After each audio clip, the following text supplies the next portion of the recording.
Welcome back, BSers. I know it has been a little bit since we've uploaded a video. We had a lot go on. We rescued a cat, which we would show you, but he's at the vet. So. He's at the vet, so he'll probably be appearing in some of our videos here in the future. But like a lot of you guys know, we were actually doing a giveaway, and it's gone over the course of the last couple of weeks. I've been playing on Twitter and in our last couple of videos. So the reason we were doing a giveaway is because today is our 6-month anniversary on YouTube, and to thank everybody who supported us so far, we wanted to do a giveaway for you guys.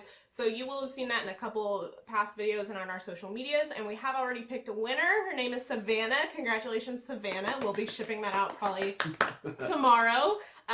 So yeah, and now we're gonna answer all of our questions. Yeah, we have got a lot of great questions, and it's gonna be fun, so let's dive in. So we have about 3 different categories for questions today. So we have like general miscellaneous questions, and then we got quite a few questions about Stranger Things specifically, so we have a whole section about that. And then we also have YouTube specific questions, like about our YouTube experience and whatnot. So those will be at the end. I'm going to put timestamps in the descriptions for you guys on those 3 categories, so if you're only interested in one of them, you can jump straight to it. So if you just like hate Stranger Things and want to skip over it, you guys can do that. Yeah. For our Q&A, we actually allowed you guys to ask 2 questions, and Misty asked us 2 questions. The first one is, what movie are you most looking forward to seeing in 2018? And so we sat down and went through the list of all the announced movies for 2018. I think we picked 2. So, my pick originally was Black Panther, and then we started looking more through the list and realized that Incredibles 2 is coming out next year as well. Yeah, I think Incredibles 2 takes the cake for me, but Black Panther also looks incredible. I think they're 2 pretty different movies, and we've been waiting for 20 years for Incredibles, so... Misty's second question is, if you could only choose one to have forever and not the other, would you pick books or movies? And we have differing opinions on this. So my answer is books. Obviously. But mine is movies. Well, my reasoning is books, you create this own world in your head and it can look however you want, whereas movies, you're restricted to what somebody else puts on the screen for you. That's my reasoning for it. I think that's fair. I would say I chose movies because there's more of them, and books take a long time. There's more movies than books? Well, lies. Excuse me. In terms of how rapidly you know what? You caught me. I just mean that there's more of them that you can consume in a lifetime. So if you go to Brittany's Goodreads page, you can see that she already has more books on there than she can read in like a lifetime. Calling me out, really? Calling you out. But for movies, they're like 2 to 3 hours maximum. So you can consume a whole lot more movies than you can books. I see. I guess is my argument. That's fair. So thank you, Misty, for both those questions. Yeah. For people who have blogs or YouTube channels or anything like that who ask questions, I'm going to put their links below, so if you want to check them out, you should. We like pretty much everybody who sent us questions. So Misty has a book blog if you want to go check it out. Savannah, our giveaway winner, asked us, what was our favorite movie or TV show watching experience together? Specifically, possibly like jump scares, other things that made watching it together a fun experience. And we had a couple out of this year, actually. Yeah, as you know, if you've been watching our channel for a little while, we did a huge It series, and I would say that watching the It movie together was such a rewarding experience because, you know, we went through the whole journey of reading the book, watching the original, having these discussions with you guys about it, and then going to see it. The new movie on the big screen was just really fun for both of us. It was really cool, and it was scary, so half that movie we were like jumping, because that movie does have a couple, you know, jump scary moments. Another very recent watch for us that was a lot of fun was actually Gerald's Game. We both just clicked on it on Netflix one night out of nowhere. Well, because a lot of you guys said that it was really good, so we were like, let's try it, why not? And it wasn't overall that scary, except for one scene in this movie where, I don't want to spoil anything, but there is a creepy guy, and we were both looking down at our phones for a minute, and we both looked up. I looked up first. Steven was still looking at his phone, and I literally shrieked, which I do not do in movies, like, very rarely. And Stevens looked up a split second later when I shrieked, and also shrieked. It was just a very funny moment. The creepy guy's just, like, on the screen, and I wasn't expecting it at all. So she yelled, I look up and go, ah! I threw my phone, because I was like, ah! It was hilarious. It was a mess. I'll also say some experiences that's more of a general answer is anytime that we've introduced, especially like childhood classics or just movies we grew up on and loved to the other person who hasn't seen it. I've always really loved doing that because I love sharing with Steven my personal things that I love. It's like one of, I guess, can you call that a love language? I don't know. That's just how I like to bond with people, is being like, I love this thing too. And we've actually had a running list going for years now of movies that we haven't seen, that if we want to watch a movie, we're like, well, let's watch one that you haven't seen. Let's watch one that we haven't seen. Which and we I'll actually say, not all of those are like the ones that have like attached like sentimentality. That's true. But they're at least movies that one of us said, hey, that's worth watching. And we do that, and we enjoy doing that so much that we actually made a series out of it. We'll link it up in the cards. Yeah, it's the You Haven't Seen series. We want to do more of those on there, so hopefully those will come soon. So the next question is from a buddy of ours here on YouTube, Fraser Jubb, and his question is, you can only watch one movie for like the rest of your life, however many times you want, but you can only watch that. What would you pick and why? So I picked, it's just a random one. Like, there are a lot that could go on this list for me, but for some reason I've been on a Treasure Planet kick the last couple days. It's like one of my favorite animated movies, and it's very quotable, which is instant like Britney love. So that's my pick, is Treasure Planet. And mine is cheating a little bit, because I'm not going to choose just one movie. I'm going to choose the Lord of the Rings trilogy, and I don't think it's cheating because, I mean... It's all one story. It's all one story, and really it's like 6 different little books, because they're cut in half. Either way, that's a trilogy that every like year or so I get a hankering to watch, and Brittany's like, I do not want to watch 13 and a half hours of this again. Just not all in one day. We did that once. But every couple months I'll be like, we should watch these. He's not a movie repeater except for with Except this for, damn I know. trilogy. Well, so if you had to pick one out of those 3 movies, which one would Return you of pick? the King. Okay. Hands down, best one. Not my choice. Fight me. That's okay. Don't at me. It's the Two best Towers one. is Yep. my favorite. Jeremy asked us about the comic book series Saga, and he asked if we thought it would be better as a Netflix show, like a long format TV show like that, or a movie. So Steven hasn't read the Saga series, even though we own it, and he should bug him about it. But I read volume 1. I fell in love with it completely, and I really want to finish the rest of the series. I just haven't gone out and bought them yet, because I know I'm going to like it, so I want to buy them and read them instead of like get them from the library or something.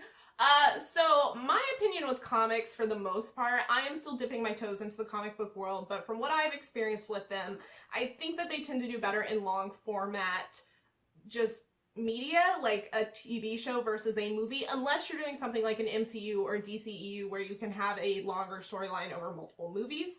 I just think it would be better as a Netflix show, personally.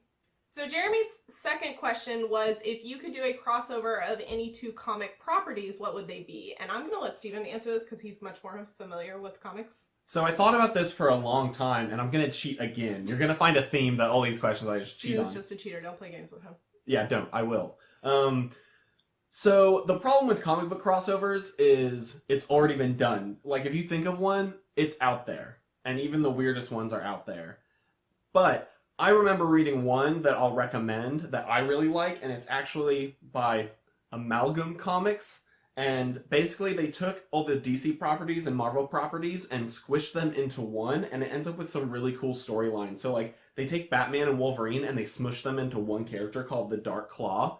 And the Joker and Sabretooth are like put together. Ooh, yeah. what a weird combo. Yeah. And so they have their own stories that are written in this universe, and they made a couple volumes of it. It's really cool. I recommend looking it up. It's a very interesting smush of the DC and Marvel properties, which nowadays they would never do because they compete too hard. Richard asked us what our favorite movie/TV show is. So we had a couple different things.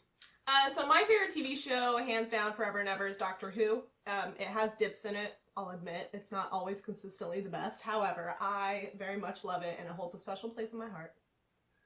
Yeah, as far as favorite TV show for me, I end up not being able to pick one. I feel like it's more like, what is the flavor of the month?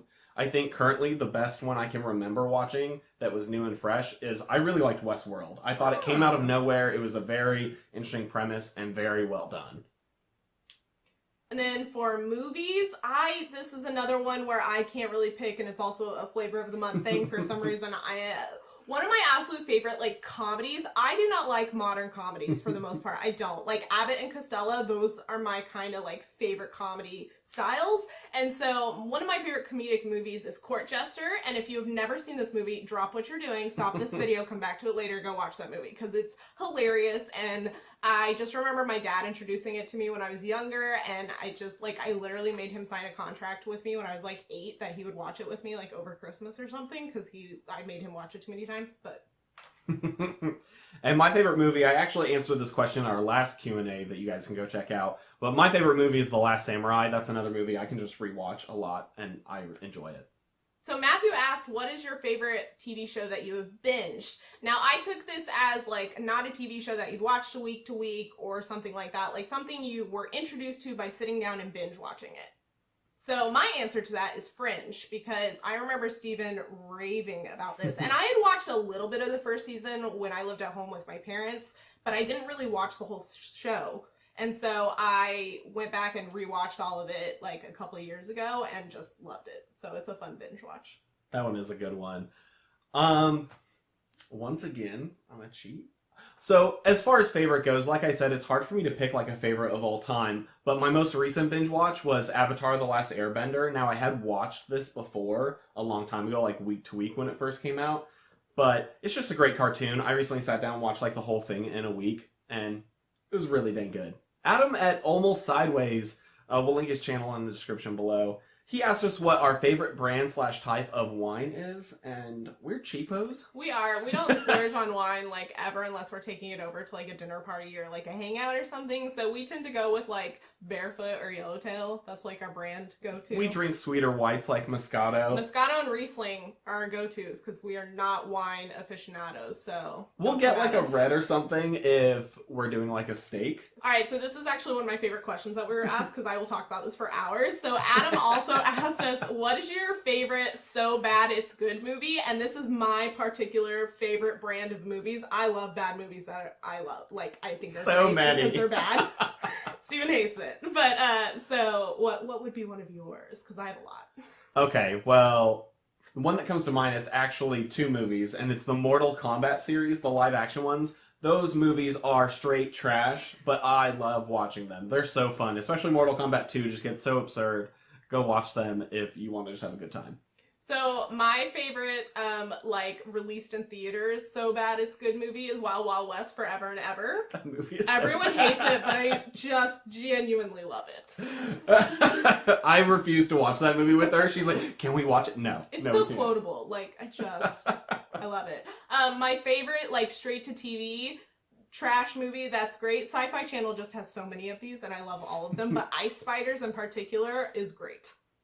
Big Ass Spider is also good, but it's a little too self-aware for me. So an old buddy of mine that I actually used to work with, Tristan asked us, he said, are you excited for the Punisher TV show on Netflix, and how do you think it will stack up with the other Marvel shows? So at this point, we've already finished Punisher. Yeah, we watched the entire thing. And we will have a video on that coming out soon. We're a little behind. Like we said, we unexpectedly rescued a cat. It's kind of thrown us for a loop. But we really liked it. Yeah, we thought it was really good.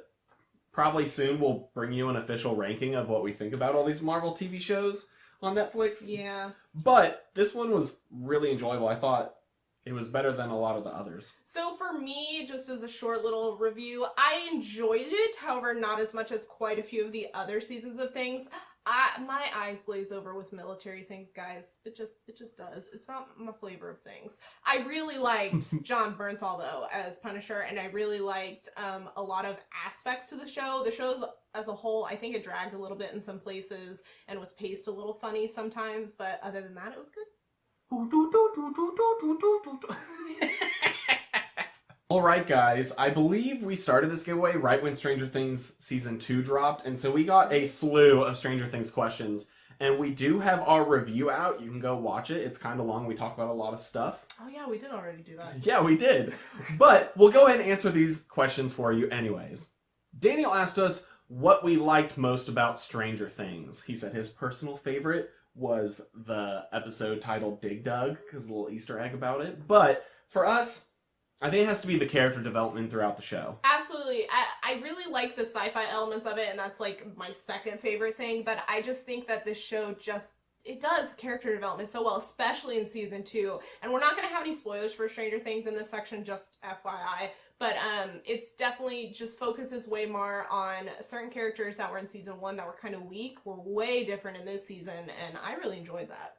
Yeah, I think it takes a good show to allow characters to develop, and to also have things about the characters that are important without the show spelling it out for you or spending a lot of time. So there were several like subplots for characters and things they were going through that the show at no point was like, we're going to really focus on this. They were just happening to those characters as they went, and it's just cool to watch. And I also really liked episode 7. That was the one where they're outside of Hawkins that a lot of people hate. So that was a good episode, despite what some of you say. So Matthew asked us who would win in a fight, Eleven or Pennywise, and we had a little bit of debate about this. So when we're answering these, she just goes, Pennywise, and I go, well, because no, he's right. He wouldn't ultimately win. And you made a good point that Pennywise would get the upper hand at the beginning. However, Eleven has proven that she's not really scared of that much. And I think that she would have such a different brand of fears than Pennywise is used to dealing with kids on, that ultimately she would defeat him, especially if she has her team with her. Yeah, especially with her support. But even without it, she showed in this most recent season, without spoilers, that she's not afraid of nothing, and can. I think she would obliterate Pennywise at the end. She just and he just yeah. Olga asked us 2 questions, and she started off asking, how many times do we rewatch Stranger Things? The answer is 0. 0. We watched season 1 when it first came out, and we just didn't have time to rewatch it before season 2 came out. Our time has been taken up a lot more with lots of new TV shows that have been coming out and lots of new movies that have been coming out. So, and we also both have full-time jobs, so we can only watch so much in a day. I'm also, like we mentioned earlier, I'm not a rewatcher. That's true. I don't like to rewatch However, things. I demand that we rewatch Jessica Jones season 1 before season 2 out. That's like my one. Yeah, so I will agree to a rewatch, but I'm not a rewatcher. If I finish a show or a movie, I tend to not go back, or if I do, it's like 10 years later. Like, oh, okay, I'll rewatch that movie. I think Stranger Things is going to be one of those things that we'll rewatch once it's complete and over. We'll go back and kind of watch from the beginning, because I think that's kind of how you prefer to rewatch things, is once it's over to go back and do like the whole thing. Well, because I think things get viewed differently when you can like watch the entire show. You can see where season 1 was going by the time, or what it was leading up to by the time it ends. It's like the difference between listening to one song on an album, which is good, versus listening to an entire album, and a great album is different when you listen to it the whole way through than if you just listen to one song. Olga also asked us what is our favorite season of Stranger Things, and I think hands down season 2. Yeah. Season 2 just takes everything from the first season, builds on it, makes it better, goes bigger and harder. It's great. And season 1 was really focused on like setting up this world and the story and these characters, and season 2 just built on that really well instead of being kind of repetitive of season 1. It was just really great as a season 2. William, who might also be a Tyler that we know. Tyler, did you ask those questions under a different name? Well, yeah, if it is you, let us know. We'll link your channel below. He asked us who our favorite character from Stranger Things is, and that was easy. I think it's hands down 11. While I do like a lot of other characters, I think consistently she is my favorite. Especially rolling into season 2, she gets a lot more development, and she becomes more of her own character, and she's great. William and or Tyler also asked, who's your least favorite character from Stranger Things? And we had different answers for each season. Yeah, Sorry, go ahead. Season 1, I think that Steve, I particularly hated. I couldn't stand him. He was just obnoxious and petty, and they tried to redeem his character at the end by having him help, and it didn't do a whole lot. And it was very much like, oh, why is Steve here? Yeah, but then season 2, I was like, Steve, you're a precious baby angel. I love you. Don't go anywhere. Yeah, no, he was one of my favorites from season 2. He was hilarious. And so we couldn't choose him for season 2. I chose Mike because I thought season 2, he was obnoxious. I think he was much more of a main character in season 1, but season 2 he spent a lot of time sulking. While I understand that that was what his character was needing to do, and it made sense based on everything that had happened, it was still just, he was not an enjoyable character to watch in season 2. Maybe a little bit more towards the end when things are getting resolved and whatnot, but not for the most part. He took a major backseat in the season, which is okay, so some of those other characters could shine, but he didn't do a whole lot besides make me annoyed at him, so. Alright, so that is all of our Stranger Things questions. We are now going to move on to our YouTube-specific questions, just anything about running YouTube channel, particularly our YouTube channel, so let's kick that off. So Julie asked us what is our favorite video that we have made so far, and we both have different answers for this one. You want to go first? I guess I can say mine.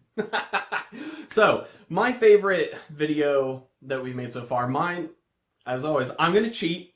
So, mine is actually a series. I really enjoyed our It series that we did. Like we said, we read the book. We did a reading vlog all the way through each chunk, like talking about the book. We reviewed the book, the mini-series, we went to go see the movie, and it was just really fun to like build on all those things, and quite the experience. And we put in a lot of love into that series. Yeah.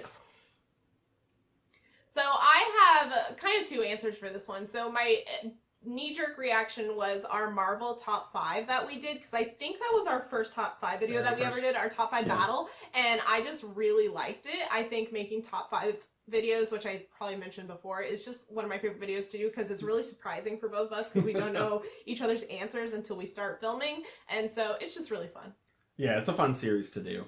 And my secondary answer is our video reacting to the announcement of the newest Doctor Who, the newest Doctor of Doctor who is being played by a woman for the first time, and we were both just extremely excited about that. I really liked filming that video because I was just pure excitement during that whole thing, and I actually really enjoyed the reactions and discussions we got from people after that. There were a few bad apples, but for the most part it was great.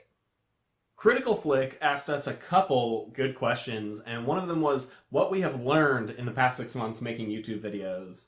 And we have a few things. I think one of my biggest tips for people who are doing YouTube, and particularly if you have a job outside of YouTube, which I think most people do when they start YouTube, unless you're like in college or something like that, I think that going at your own pace is very important. It is extremely easy to get caught up with how often other people are posting or how involved they are on social media and what they're buying to give away. And I know that's ironic because we just did that, but like some people do that from the get-go and they pour a lot of money into it. And if that's your, like, if you have the means to do that and that's what you want to do, great, do that. That's awesome. But you don't need to feel like you have to do all of these things to keep up with everyone else. I think that the most important thing is that you enjoy what you're talking about, you have a passion for what you're talking about, and that you aren't overly pushing yourself, because what you're going to do if you do that is just completely burn out and stop making videos for 2 months. Which, if that's what you need to do to get back on track, and if your life is just upended for some reason or it's just really stressful during a particular time, do that.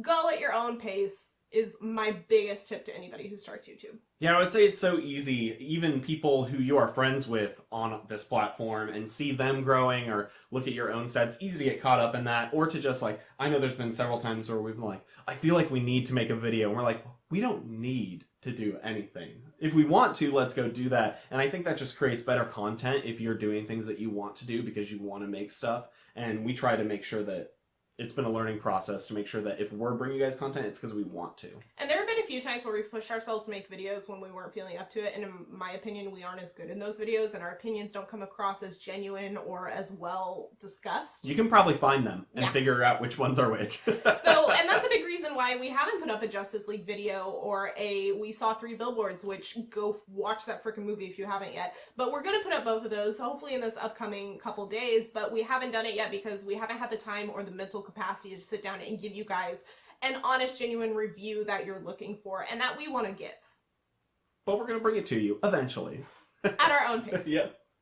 And we're going to run on this question for a little while because another big part is supporting other people on the platform. Like I said, it's really easy to look at other people and see their growth and stuff. And the biggest and best thing you can do is support them, interact with them, because everyone here is a team, especially you start to form little communities and groups on here with channels of your similar, content and size. And it really helps a lot to have people come behind you, support you, plug your stuff, just to let you know you're doing a good job, watch your videos. And I think it's been a really cool thing to learn how to do that, to meet people and take part in that. And on that note, something that you don't want to do when you're doing YouTube, I'm very passionate about this because this happens a lot and it's very frustrating. When you are supporting others, support others without the expectation that you will be promoted. It very much bothers me when people come to us and ask us to promote or look at their things just out of the blue and we haven't really formed connections with them, or even if we have, I just don't think it's appropriate to be like, hey, promote my shit. Like, no, I'm going to promote people's shit because I like it and because I like them. I'm not going to do it because someone's begging me to do it. Like, that, it really bothers me. It's a big pet peeve. Yeah, I think every YouTuber has experienced several messages, at least, from people being like, hey, will you sub for sub, or will you, promote me on your channel, things like that. It's like, okay, well, if we want to do a project together, something like that, then sure. Otherwise, we're just going to do what we want, and if you make good stuff, we'll promote you, and if not, if we don't like it, then we probably won't. But don't assume that you have a right to it. And with that that comes the fact that we're very focused on having integrity and trustworthiness with our friends and subscribers and, you know, viewers, whatever you want to call them. It's very important to me that when I'm promoting someone else's content or just their channel or themselves, I wanted people to know who are following us that we are promoting them because we think what they're doing is good, not because they just did a shout out for shout out. I just don't think that cultivates genuine relationships or genuine collaborativeness, I guess is how I want to say it. Yeah. And some people might disagree with us on this because I know a lot of people do the whole sub for sub thing. And you know what? If that's what you want to do, that's great. But it's just not something I particularly like. And like, I guess sub for subbing is one thing, but the shouting out other people, especially on social media or something, I only want to do that if I like that person, not because they're asking me to. I mean, if you guys see us retweet someone, like something from someone, comment on someone's video, it's because we're going there, we're watching those things, we enjoy that, and it's not just something we're doing to like grow our brand. It's because we enjoyed those things and want to share them with other people. So Critical Flick asked us another really great question, and it is, what is your goals going forward with your channel and growing our channel? And we have a couple things that we want to do. Yeah, I feel like we have a lot of different video ideas we want to do and continue to branch out and do some different fun things. Most importantly, we want to continue making videos we want to do. I think we've had a couple of videos where we're like, oh, well, I feel like we should do this, and we end up scrapping them because we're like, oh, we weren't that excited. We want to do projects and series and movies that we're excited about and share those with you guys. Which is a big reason why we don't review every single movie that comes out or even big blockbusters that come out. There are some that we skip because we're just not interested in them or we didn't have the time to go see them. You know, we want you to know that, again, what we're putting out is what we're interested in, and just that genuineness is what's important to us. Another thing we're really focused on is building a community with you guys. I think one of the most fantastic things about YouTube is the community that you can build with creators, other creators, viewers, subscribers, you know, that whole group. The whole reason we made our channel is to talk to you guys about things that we're passionate about and to share our interests with you. So building a community is really important to us. As far as long-term goals, we did want to eventually start a Patreon. We do want to be able to put more time into this. And like we said, we have full-time jobs, and we try to plug as much time as we are able to like mentally put into this because we really enjoy this hobby, but we eventually would love if it turned into something more. And so if we reach a certain size, we eventually do want to launch a Patreon and have like valuable like things for each tier for people who support us, that they get something back that's worthwhile for them. It's just another way to further build a community and give our thanks to you guys for providing us support. So that's something we really want to do. We just don't want to do it too early. We want to make sure we have a really good just base of viewers and people who support us before we're like, hey, support us with money. Yeah. So we want to build up a little bit more before we introduce that to you guys. And Fraser actually asked us another question, and he asked us, what has been some of your favorite things about your YouTube experience so far? So much. We were actually talking about this the other day when we were on our way home from seeing 3 Billboards, and I was saying that I'm so glad that we started doing this, if for nothing else, the fact that we have seen so many more good movies that this year particularly than we would have ever gone to see before. Like, we never probably would have gone to see Baby Driver or 3 Billboards or so many other, like, probably Glass Castle, like some movies that we have absolutely loved this year. I just think we would have skipped and possibly just like gotten on DVD later or just never ever watched. And so I'm so glad that we've been introduced to so many more things through this experience. Yeah, I agree. I mean, even like we mentioned earlier, our It series, which has turned out to be one of our favorite movie going experiences this year, might not have happened the same way if we hadn't had this channel to plan this fun series for you guys and read the books and done all that. That might not have happened. We might have seen the movie eventually, but I don't think we would have gone to see it like opening night, you know? No, and certainly not twice in one weekend like we did. Yeah.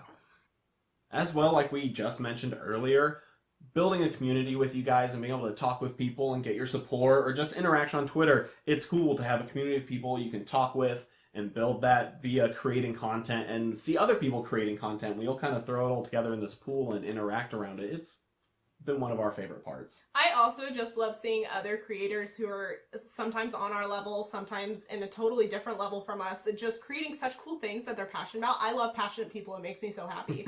So seeing people like there are a ton of people we can shout out, but Cody and Adam are some people who just put so much love into their channel and so much passion into it, and it's so much fun to get to be a part of people's passion projects and to have input with them and to talk with them about it. And we love when people do it back to us. Even if you're not a creator, we just love the support in the community.